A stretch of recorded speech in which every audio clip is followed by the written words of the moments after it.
பத்திரிகையாளர் திரு டிவி சோமு இணைந்திருக்கிறார்.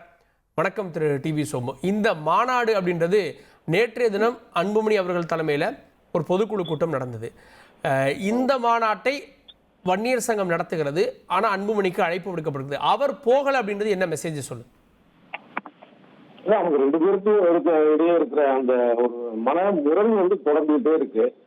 இது இந்த மாதிரியான அந்த முரண் தீரணும் அப்படிங்கறதான் பல்வேறு தரப்புலையும் சொல்லிட்டு இருக்கிறாங்க. இந்த மாதிரி பிரச்சனை நீதிபதி முதற்கொண்டு ஏன்னா பாமக அப்படிங்கிறது ஒரு தனிப்பட்ட விஷயம் இல்லை, ஒரு பிற்படுத்த சமுதாயத்தினருக்கான ஒரு போராடிய ஒரு கட்சி. அந்த கட்சியில ஒரு நீதிபதி கூட சொன்னதாக ஒரு தகவல் தேவையில்லாத ஒரு ஈகோட்ட மோதல் அப்படின்னு. நேற்று பாத்தீங்கன்னா அன்புமணியை பொறுத்த அளவுல அங்க ஒரு நாற்காலி போட்டு இவருக்காக ராமதாஸுக்காக அந்த வரவேற்பை உண்மையாகவே வரவேற்கிறதுக்கான ஒரு விஷயத்த அவர் பண்ணாரு. போஸ்டர்கள்லாம் அவர் போட்டோ இருந்தது, அத்தனை நாற்காலி இந்த மாதிரியான விஷயங்கள் பண்ணாரு. இப்ப இதுல பாத்தீங்கன்னா அவர் வரட்டும் வேற என்ன சொல்றது அப்படின்னு சொல்லியிருந்தாரு. அதாவது அன்புமணிக்கு ஒரு அழைப்பு விடுத்ததாக ஒரு பேச்சு. ஆனா அன்புமணிக்கான அது உண்மையான ஒரு அழைப்பா அதை எடுத்துக்க முடியல. நேற்றைய தினம் தன்னுடைய மனக்குமுறல்களை அன்புமணி வெளிப்படுத்தினார். தூங்கியே பல நாள் ஆச்சு, நிறைய விஷயங்களை நான் கேட்டுட்டு இருக்கேன், நான் எதுக்குமே ரெஸ்பாண்ட் பண்ணுறதில்ல, ரியாக்ட் பண்ணுறதில்ல அப்படின்லாம் சொன்னார்.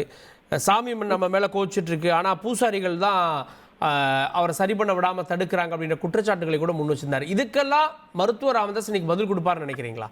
என்ன மாதிரி அந்த பதில் இருக்கும்? இதுல பெரிய அளவிலான ஒரு பதில் இன்னைக்கு இருக்குமா அப்படிங்கிறது ஒரு கேள்விதான்.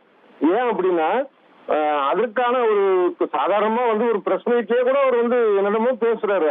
இதுதான் இல்லாம ராமதாஸ் அவர்கள் பேசுறது சரளமா பேசி விட்டுறாரு. ஆனா இன்றைக்கான அவருடைய பேச்சு அப்படிங்கிறது இதற்கான அன்புமணிக்கான ஒரு பதிலாக இருக்க வாய்ப்பு இல்லை. இன்றைக்கு மகளிருக்கான விஷயங்கள் மட்டும்தான் அவர் பேசுவார். அப்படின்னா இப்போதைக்கு நமக்கு கிடைத்த தகவல் அப்படிதான் இருக்கு. இதை அந்த ஒரு போர்க்களமாக வார்த்தை போடுறதுக்கான ஒரு விஷயமா இன்னைக்கு குறிப்பா இன்னைக்கு இதை ஆக்க மாட்டாரு அப்படின்னு. அப்ப அடுத்தடுத்த நாட்கள்ல தான் ஒரு ராமதாஸுடைய அந்த அடுத்தடுத்த இது எந்த ஸ்பீட்ல போறாரு அப்படிங்கிறது தெரிய வரும். இன்னைக்கு அதுக்கான விஷயங்கள் வருதுமா அப்படிங்கிறது பெரிய கேள்வி. நன்றி திரு டிவி சோமு. இணைந்து உங்களுடைய பார்வைகளை பதிவு செய்ததற்கு நன்றி. இனி செல்லும் இடமெல்லாம் செய்தி. தந்தை டிவியின் வாட்ஸ்அப் சேனலை ஃபாலோ பண்ணினா செல்ல இருக்கும் இடமெல்லாம் செய்தி. இதோ QR கோட் இப்பவே ஸ்கேன் பண்ணுங்க, ஃபாலோ பண்ணுங்க.